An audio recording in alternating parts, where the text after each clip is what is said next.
Okay, this is still day 2, but this will be episode 3. The concrete guys were just here. They cut these pockets out bigger for me. So now I can put the beams in here. I just have to put my 4 shims in here, and I could put these back 2 beams in. And then I might joist this whole floor and then put that front beam in. Or I could just put all my beams in. Yeah, maybe I'll do that. I'll put all my beams in and then I can joist it all. So I have all my beams cut now. I have the last of my shims cut. So I'll put the shims in the pockets and then I'll put all my beams in. You already saw how I nail them together and keep them flush and drop them in. So I'll just shut up and get them all in.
So this one's all nailed up and ready. I'll put it in the first pocket.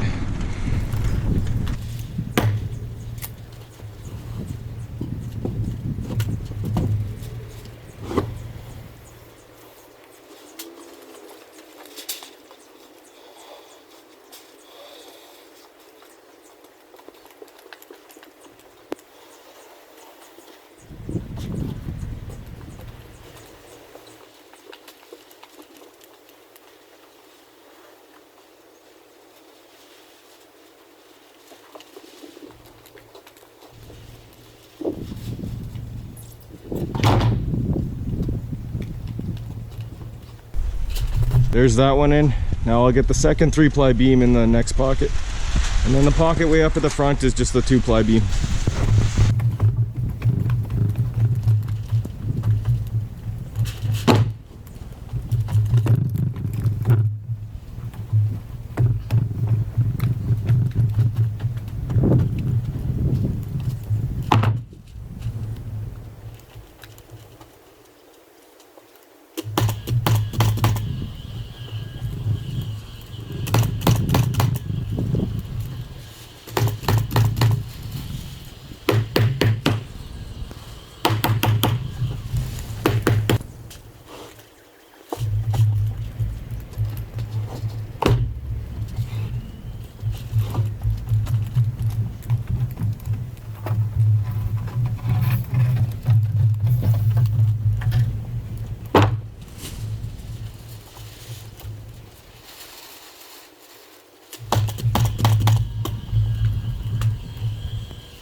Okay, this one's ready to go in the other hole, except I realized I nailed it together back here, and now I'm gonna have to carry it across that door opening there.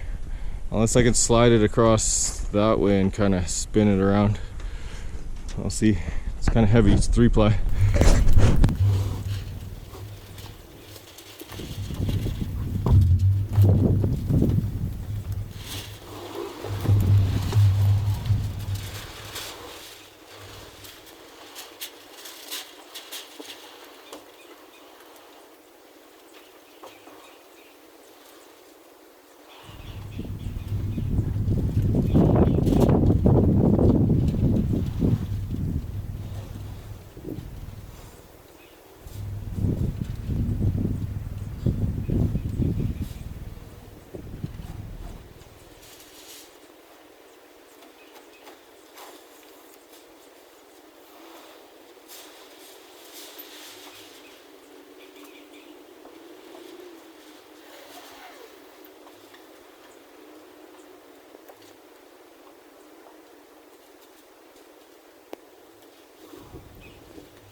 There's those 3 beams in. I'll go do the 2-ply up at the front.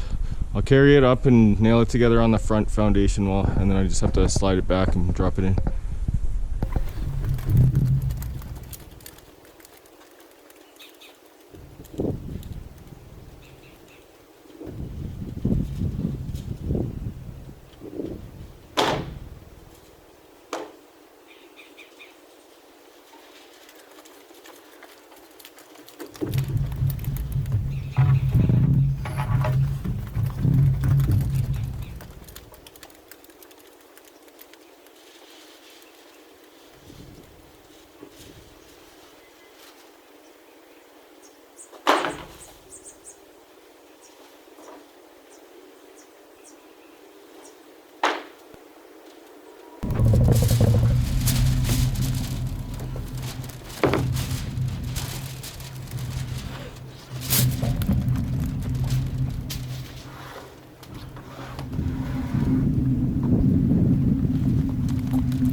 Now that all 4 beams are in, there's nothing that really holds the beam in there. Like, you can kind of nail, if you have the 2x4 of your concrete there, you can kind of hit that, but it's still really loose in the pocket.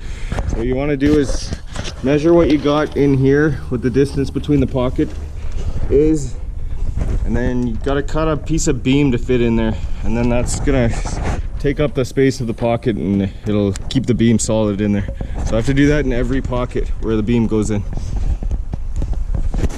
I'll do that to all 4 beams. So this space ended up being 1.75 inches, which is the thickness of a beam. So I'm gonna put that just in there like that. And then I can put some nails in through the side, and then that'll hold it tight in there. Do that on all the beams. Sometimes you get a space like this where you put your piece in there and then there's still a space over there, so you gotta cut a piece to fill that in.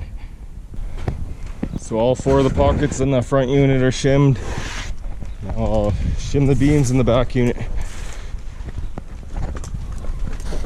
So there's all the beams set and shimmed in. Now I'm going to put the steel posts in. You're going to need 1 on the pad under each beam. So for these posts, I measured up under the beam. It came to 100 inches. So I'm going to take the top plate, put it on here. I'm going to screw this down a little bit.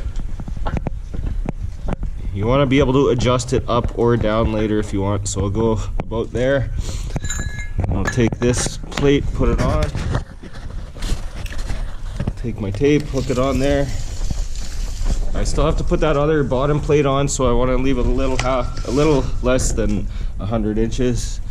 So I'll mark it at about 99.5. And then I'll cut it there with a metal cutting blade. So I got that post cut. You have to check on your joist plan which one they want the top and the bottom plate to be. On this one they want the 6x8 plate on top. So I put that on top. I have a mark up there. I marked the center where the post needs to be. So I'll put that in now.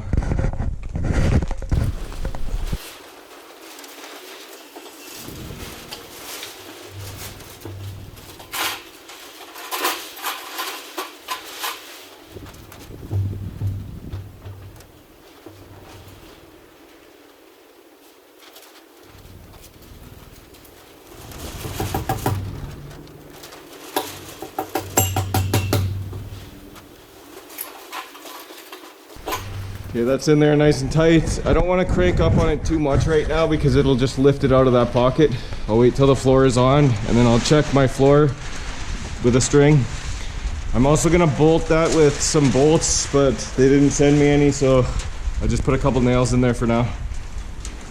Yeah, I think I'll end this episode here. I'm gonna just get the last 3 teleposts in. I got 1 more to put here, 2 more in the other unit.